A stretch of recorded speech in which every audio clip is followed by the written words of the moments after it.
Fake joining. ও যারা কোনো দিন বিজেপি করেনি তাদেরকে জয়েন করেছে। কে মদের ঠেক চালায়, কে বারে কাজ করে, কে বাউন্সারে কাজ করে, আর কিছু আছে ওখানে মিডিয়ার লোকেরা, তারা টাকা পয়সা নিয়ে ওই একজনকে জয়েন করাচ্ছে, বলছে কি 100 জন জয়েন করো। তো ভাই, বিজেপিতে অত লোক আছে, অত ভয় কেন? তোমাদের তো শাসন আছে, তোমাদের পৌরসভা আছে, তোমাদের এমএলএ আছে, তো অত ভয় তোমাদের কিসের হচ্ছে? কি রোজ এক একটা লোককে, নিজের লোককে তোমরা ওই ঝান্ডা ধরিয়ে সাজিয়ে তোমাদের বিজেপি থেকে জয়েন করাচ্ছ? অত ভয় পাওয়ার, এটা একদিকে আমাদের জন্য ভালো, আর একদিকে ওদের লোককে বিভ্রান্ত করা। তো বিভ্রান্ত হবে না, মানুষ রেডি আছে, মানুষ সুযোগ পেলেই ভোটটা দিয়ে দেবে। বিজেপি টাউন সভাপতি গতকাল আবার বলেছে এখন 250 জন বিজেপি কর্মী জয়েন করবে 2-3 দিন। তার মানে বিজেপি কত কর্মী আছে এটা তো ভাবতে হবে না? কোন শক্তি? একটাই শক্তি আছে, তৃণমূলের সরকার। মমতা ব্যানার্জি থেকে ইনস্ট্রাকশন, মমতা ব্যানার্জি ইনস্ট্রাকশন দিয়ে এইগুলো করাচ্ছেন। কিন্তু মমতা ব্যানার্জি একটা জিনিস ভুল করছেন, কি মমতা ব্যানার্জিকে এই শ্রমিকরাই কিন্তু ক্ষমতা এনেছিল। মমতা ব্যানার্জিকে এই শ্রমিকরাই ক্ষমতাচ্যুত করবে। আগামী দিন অপেক্ষা করুন। দিকে দিকে আপনাকে বাধা দেওয়ার প্রচেষ্টা কেন? আগামী দিনে কি করবে বাধা দেওয়ার?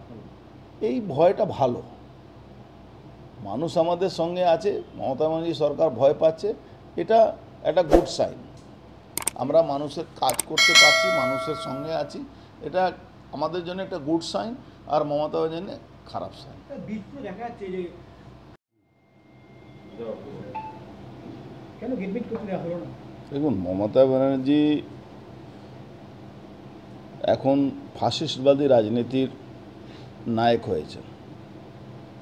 ওনাকে ওনার যদি পছন্দ না হয়, কোনো গণতান্ত্রিক পদ্ধতিতে কোনো মানুষ কোনো আন্দোলন করতে পারবে না। আপনি দেখেছেন একজন শিক্ষিত মেয়ে ল করছে, আগামী দিনে অ্যাডভোকেট হবে, তাকে কিভাবে বলাৎকার করা হলো? কারা করলো? তৃণমূল কংগ্রেসের নেতারা, যাকে মমতা ব্যানার্জি ভাইপো সঙ্গে নিয়ে ঘুরে বেড়া। সেম ইন্ডাস্ট্রিয়াল পলিসিতে সারা বাংলায় জুট মিল হোক, অন্য অন্য কারখানাগুলো হোক, যেটা চলছে, ম্যাক্সিমামটাই বন্ধ হয়ে গেছে, যেটা চলছে সেখানে কন্ট্রাক্টর রাজ চালু হয়েছে। আর মমতা ব্যানার্জি সরকারের একটা সবথেকে ভালো জায়গা, পজিশনটা কী আছে, কি তার ক্যাডাররা যত চুরি করবে, যদি পয়সা পৌঁছিয়ে দেয় মমতা ব্যানার্জির কাছে, তাহলে কিন্তু তার কোনো নেই।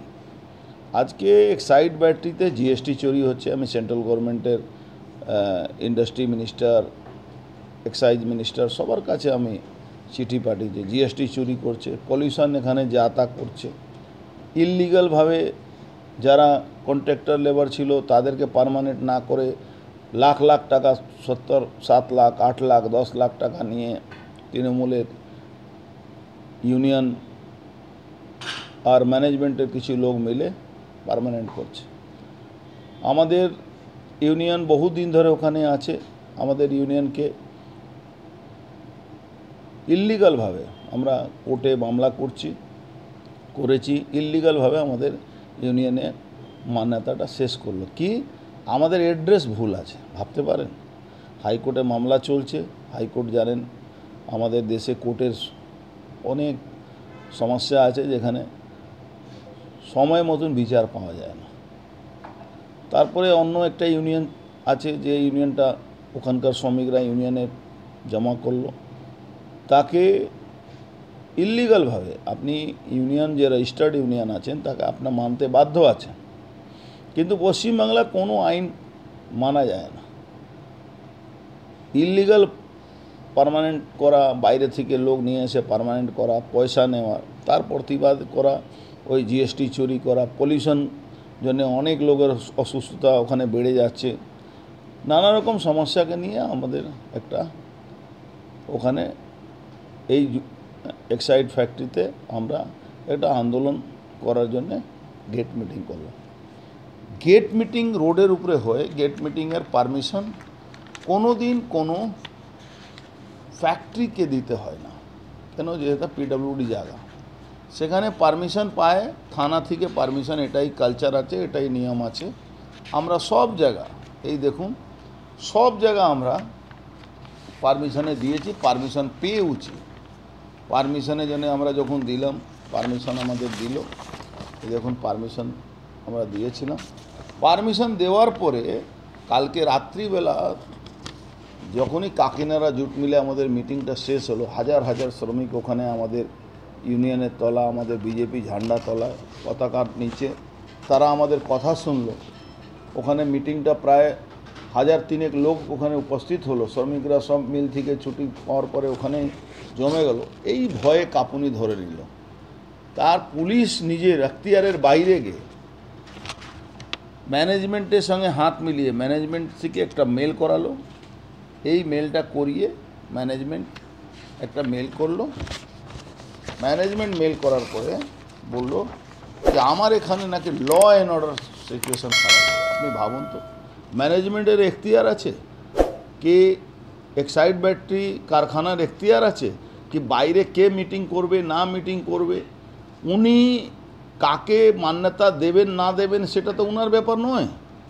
লেবার অ্যাক্টে বলা আছে 7 জন শ্রমিক যদি কোনো ইউনিয়ন করতে চায়, রেজিস্টার্ড যাকে ইউনিয়ন হয় তাদের রেজিস্ট্রেশন থাকে, তাকে মান্যতা দিতে হবে। কিন্তু এক্সাইড ব্যাটারি থেকে একটা চিঠি নিল। এখানকার তৃণমূলে পায়ের তলা মাটি সরে গেছে। তৃণমূল শ্রমিকের অসন্তোষকে পুলিশকে দিয়ে দমন করাচ্ছে, পুলিশ গুন্ডাদেরকে দিয়ে দমন করাচ্ছে। তারপরে পুলিশ রাতারাতি আমাদেরকে চিঠি ধরিয়ে দিল যে আপনাদের এই মিটিংটাকে আমরা রিজেক্ট করলাম, আপনাদের অ্যাপ্লিকেশন। এরা ভাবতে পারেন এটা গণতান্ত্রিক দেশে গণতান্ত্রিক পদ্ধতিতে আমরা একটা মিটিং করব, সেই মিটিং থেকে বানচাল করা হবে। কিন্তু ভারতবর্ষে ন্যায় পদ্ধতির উপরে আমাদের বিশ্বাস আছে। আমরা হাইকোর্টে পারমিশন নিয়ে এটা মিটিংটা করব। সঙ্গে সঙ্গে এটাও জানিয়ে দিই এক্সাইড কোম্পানিকে কি 2026-এ কিন্তু আপনার এই যাদের কথায় নাচানাচি নাচন কুদন করছেন, এরা কিন্তু আপনাকে বাঁচাতে পারবে না।